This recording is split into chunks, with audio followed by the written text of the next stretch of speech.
The first episode of Demon Slayer Season 4 has finally aired, and it feels great to be back in the world of Demon Slayers. While there is still so much that we do know about what this season has in store for us, the events of Episode 1 gave us enough information to get a good idea of where this season is headed. First off, I think the biggest shock for fans was the return of Tanjiro and Nezuko. As we last saw him, Tanjiro had seemingly died after being stabbed through the chest by Duma. And when Tanjiro woke up and went outside, pretty much every member of the insect Hashira Corps was there to greet him. But right off the bat, we can see that something is different about her. She turned back into a human to help the injured escape. It's probably the most heartwarming scene in the entire. Hashira and Nezuko were reunited after having been separated for the past few months. Did you get any new songs for the ending? We see that Kanata lives with his grandmother and younger sister, and that he also has a very close friend named Riku. One day, while walking to school, they eventually arrive at the headquarters of the Swordsmith Village, where Kanata meets the head of the organization, Hukanazuka, who is also the older brother of Susuke. After hearing from his brother about how Kanata has shown interest in becoming a swordsman, the plot moved along at a nice pace, and we got a lot of answers regarding what has happened to the characters since we last saw them. Not only this, but the animation was superb and the fight scenes were incredibly well done. I am definitely excited for what's to come, and I can't wait to see what happens next.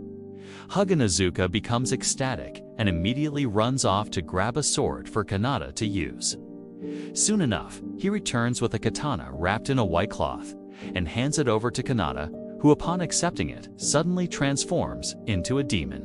Kanata comes across a familiar face in the form of Sosuke, but I will say that Kanata's true form is pretty cool. And I'm also glad to see that we are now getting to see the events of the Swordsmith Village arc animated. Let me know your thoughts in the comments below. And while you're at it, make sure to leave a like rating on this video and subscribe if you have already, so that you don't miss any future videos. The swordsmith we met in the previous season, who had helped us repair our swords. He reveals that he's now working as a teacher at a local school, and that he has been looking for Kanata ever since he heard that he had returned. Apparently, he had been summoned by the Demon Slayer Corps to go check on Kanata because they believed he might be in danger. This is because there has recently been a rise in demon activity near his hometown, which has caused many people to be brutally murdered. Considering that we are currently using the same one that we had for the previous season. Susuke tells Kanata that he needs to come back with him to the village, so that he can teach him how to use a sword and protect himself against these demons. Now, I'm not sure if Kanata has any idea that demons exist, but if he does, he doesn't seem too concerned about them. In fact, at first he tries to tell Susuke that he isn't interested, but quickly changes his mind when he hears that the demons have been killing children. From here, he begins to train with Susuke, but quickly picks it up and even manages to catch the swordsmith off guard with his skills. Either way, moving on from there. The episode then cuts to a modern-day setting where we are introduced to the new protagonist of this arc, Kanata Himejima. Judging by his clothing, it appears that he is not a demon slayer, and in fact is just a normal high school student. But I would unnecessarily say that this makes him a normal person, because from what we've seen so far, he has the strength and speed to dodge cars and motorcycles that are trying to hit him, suggesting that he is either a skilled martial artist or perhaps has some superhuman abilities. Another big moment in the episode was the reveal of the series' new opening theme, which, just like the last one, is absolutely amazing. The song is called Kizuna, which roughly translates to Bonds, and is performed by the band Fiction Junction, who had previously performed the second opening for Demon Slayer. Overall, it's got a nice beat to it, and the lyrics talk about wanting to protect someone important, which I believe to be in reference to the bonds that Tanjiro has made with his friends throughout his journey. All in all, I'd say this is another banger. She then went to seek out some medicine for them, but ended up falling into a deep sleep instead. This sleep lasted for a whole month until Tanjiro came to find her. But what's interesting here is that Zenitsu and Inosuke were also there with them.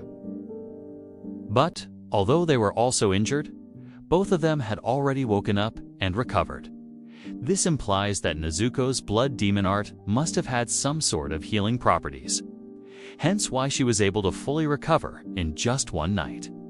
It also seems like this could potentially be a new ability for her as her blood demon art previously only showed itself when she was angry or in danger. Her hair is longer and she is wearing different clothes than she had been during the events of the previous season. Not only this, but her eyes seem to be a darker red than before, which might suggest that she is more powerful than ever. Luckily for us, though, did you and Tay have to wait long to find out exactly what happened to her and why she was gone? This goes to show just how important he is to the cores and how loved he is by everyone. That said, I do wonder if the other members will be returning for this arc, especially given that Genya is not present in the series right now. But I guess we'll just have to wait and see.